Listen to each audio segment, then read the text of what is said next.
Hello everyone, welcome back to my channel. हमारा आज का टॉपिक है डेप्रिसिएशन क्या होता है। डेप्रिसिएशन को किस किस मेथड से कैलकुलेट किया जाता है विद एग्जांपल आज हम सीखेंगे। तो चलिए शुरू करते हैं।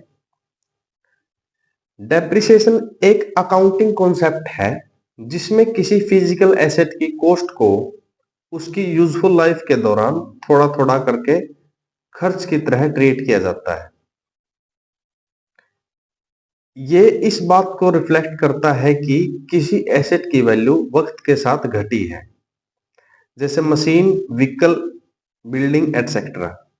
जब भी फर्म में हम कोई मशीन लेके आते हैं या कोई व्हीकल लेके आते हैं, उसकी वैल्यू तो वक्त के साथ ऑटोमेटिक डाउन होगी ही।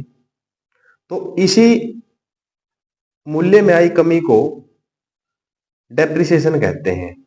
डेप्रिसिएशन से कंपनी को अपने प्रॉफिट्स से हर साल एक हिस्सा एक्सपेंस के रूप में कम करने का मौका मिलता है। डेप्रिसिएशन एक इनडायरेक्ट एक्सपेंस होता है। यह प्रॉफिट एंड लॉस में दिखाया जाता है, जिससे नेट प्रॉफिट जो है फर्म का वो कम होगा, जो एसेट के वेयर एंड टियर्स या यूज होने की वजह से होता है।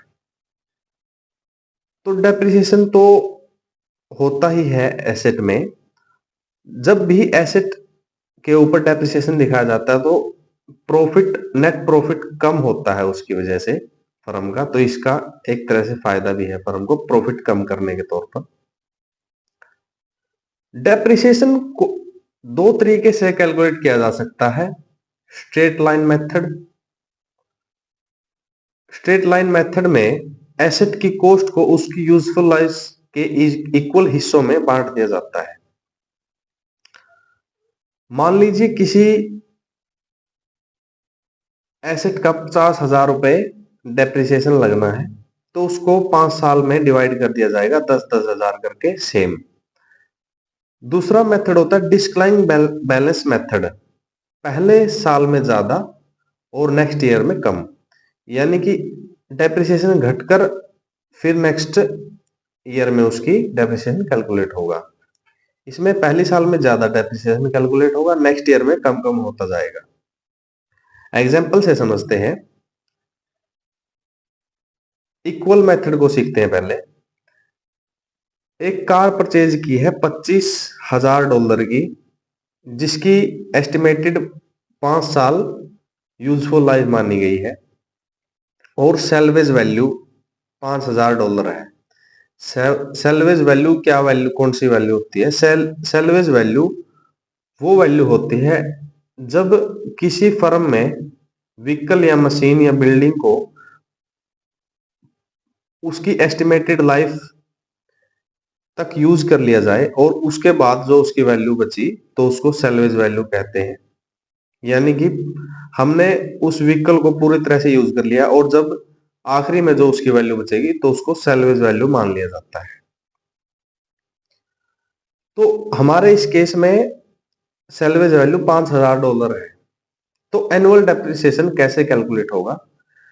Annual depreciation cost minus salvage value divide by years. Car की वैल्यू है $25,000 और सेल्वेज वैल्यू है $5,000 और एस्टिमेटेड लाइफ है 5 ईयर्स। तो $25,000 minus $5,000 divide by 5 years is equal to $4,000 per year. तो हर साल $4,000 डेप्रिसिएशन लगेगा। नेक्स्ट है मशीनरी। एक मैन्युफैक्चरिंग मशीन खरीदी गई है $1,00,000 में with A useful life of 10 years. 10 साल की उसकी उम्र मानी गई है उस मशीन की और नो सेल्वेज वैल्यू, यानी कि 10 साल यूज करने बाद उसकी कोई वैल्यू नहीं होगी। तो इसका डेप्रिसिएशन कैसे कैलकुलेट होगा? इसमें $1,00,000 $1,00,000 जो है मशीन की वैल्यू है, उसको हम सीधा सीधा साल से कन्वर्ट कर डिवाइड कर देंगे जितनी हम साल उसको यूज करने वाले हैं। तो $1,00,000 डिवाइड बाई 10 तो $10,000 पर ईयर का जो है उसका डेप्रिसिएशन होगा। नेक्स्ट है बिल्डिंग। एक कमर्शियल बिल्डिंग एक्वायर की गई है $5 लाख की।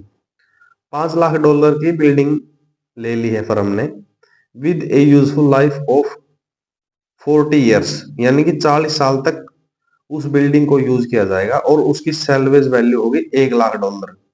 यानी कि जब 40 साल यूज करने के बाद हम उस बिल्डिंग को बेचेंगे तो उसकी वैल्यू अप्रोक्स $1 लाख होगी। तो इसका डेप्रिसिएशन कैलकुलेट करने के लिए हम उसकी जो कॉस्ट है $5 lakh minus salvage value $1 lakh divide by 40, यानी कि 40 साल तक यूज किया तो उसकी हर साल जो है डेप्रिसिएशन $10,000 निकल के आएगा। नेक्स्ट एग्जांपल है कंप्यूटर का। ए लैपटॉप परचेज फॉर 1500, यानी कि $1500 का एक लैपटॉप परचेज किया है with A useful life of 3 years, यानी कि 3 साल तक हम उसको यूज करेंगे और नो सैलवेज वैल्यू, और 3 साल यूज करने के बाद उसकी कोई सैलवेज वैल्यू नहीं होगी, यानी कि उसकी कोई वैल्यू नहीं होगी, जीरो वैल्यू होगी। तो उसका एनुअल डेप्रिसिएशन क्या होगा? 1500 डिवाइड बाई 3, यानी कि सालाना $500 उसका डेप्रिसिएशन होगा। अभी हम डिस्क्लाइन मेथड को भी सीख लेते हैं।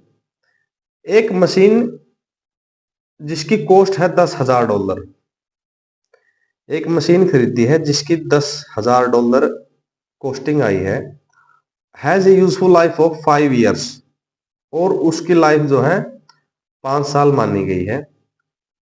उसको हम कैसे कैलकुलेट करेंगे? 40% डेप्रिसिएशन रेट दिया गया है पर ईयर का। डिस्क्लाइन मेथड से उसको कैसे कैलकुलेट करेंगे, चलिए सीखते हैं।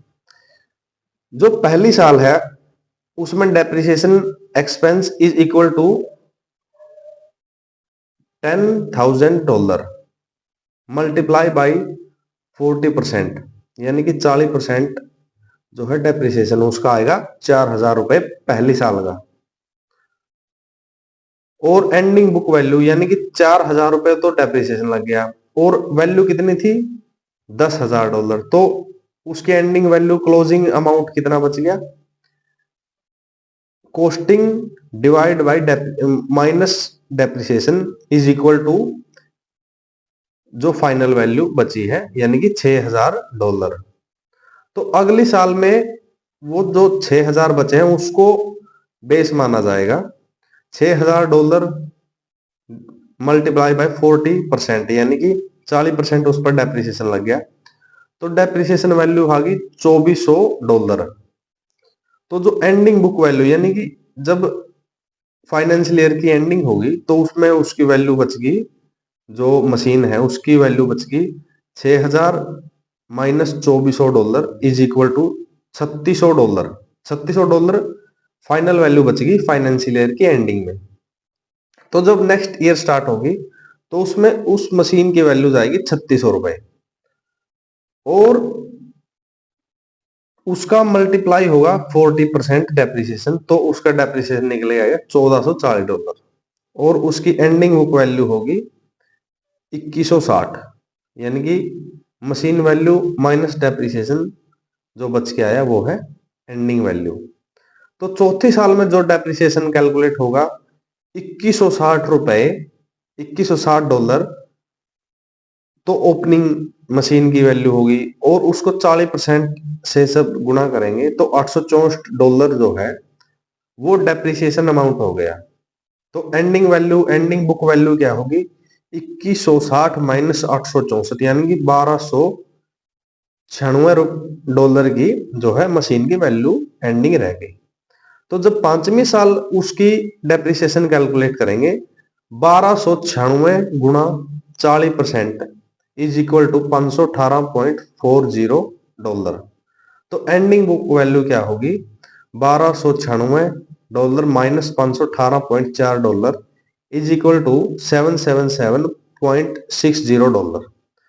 तो 5 साल यूज करने के बाद उस मशीन की वैल्यू बच गई $777.60। तो इस तरह से डिस्क्लाइन मेथड में डेप्रिसिएशन को कैलकुलेट किया जाता है। ऐसी ही इंफॉर्मेटिव वीडियोस के लिए जुड़े रहिए टैली विद रविंदर सर के साथ। आज की क्लास में इतना ही। Thanks for watching. Have a great day.